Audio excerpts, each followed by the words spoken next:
Ahli Parlimen Bera Datuk Seri Ismail Sabri Yaakob berkata, membubarkan Parlimen untuk membolehkan pilihan raya umum diadakan boleh menjadi penyelesaian terbaik kepada kemelut yang melanda politik sekarang.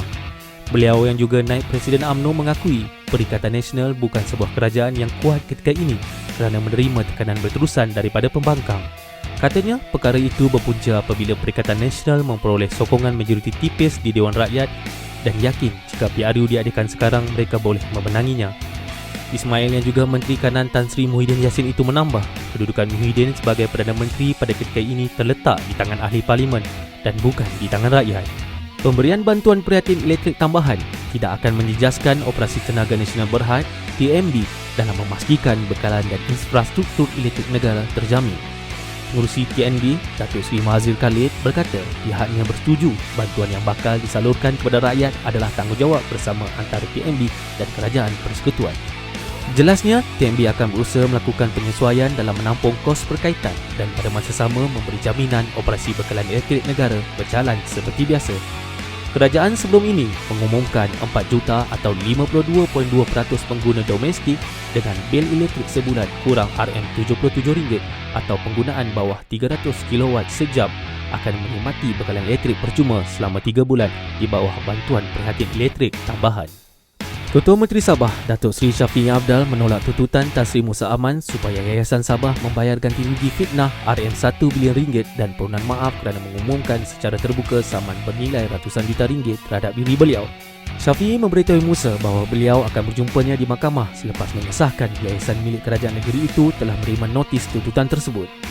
Kemarin, Peguam Musa Tengku Fuad Ahmad berkata satu notis tuntutan dihantar kepada yayasan berkenaan dengan menamakan Shafie sebagai pengurusi lembaga pemegang amanah dan 2 pemegang amanah iaitu Jamalul Kiram Muhammad Zakaria dan Douglas Lee. Katanya, Musa mahu mereka membayar kepada badan kebajikan pilihannya sebanyak RM1 bilion dalam tempoh 24 jam selepas menerima notis berkenaan dan menulis surat permohonan maaf tanpa syarat kepada Musa dan menarik balik kenyataan yang dibuat sebelum itu. Siasatan kes kematian anggota bomba Allahyarham Muhammad Adib Muhammad Kasim masih diteruskan pihak berkuasa termasuk PDRM bagi mengesan pelaku yang terlibat dalam insiden 2 tahun lalu. Menteri di Jabatan Perdana Menteri, Parlimen dan Undang-Undang Datuk Taqiyuddin Hassan berkata pihak polis meneruskan siasatan untuk mengenal pasti 2 atau lebih individu yang terlibat dalam kejadian berkenaan. Beliau menambah pihaknya masih menunggu hasil siasatan selepas Mahkamah Coroner memutuskan kematian Allahyarham disebabkan perbuatan jenayah oleh 2 atau lebih individu yang tidak dikenali.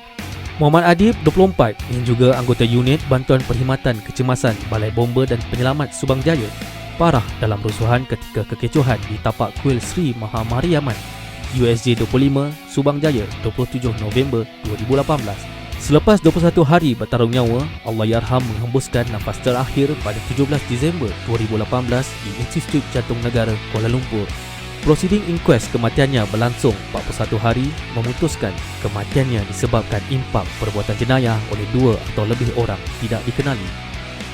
Bekas pelumba Formula 1 Alex Zanardi yang terlibat dalam kemalangan ketika mengambil bahagian dalam salah satu peringkat perlumbaan Objetivo Tricolor di Tuscany bertarung nyawa selepas doktor memberitahu atlet Paralimpik itu mengalami kerosakan meteorologi serius.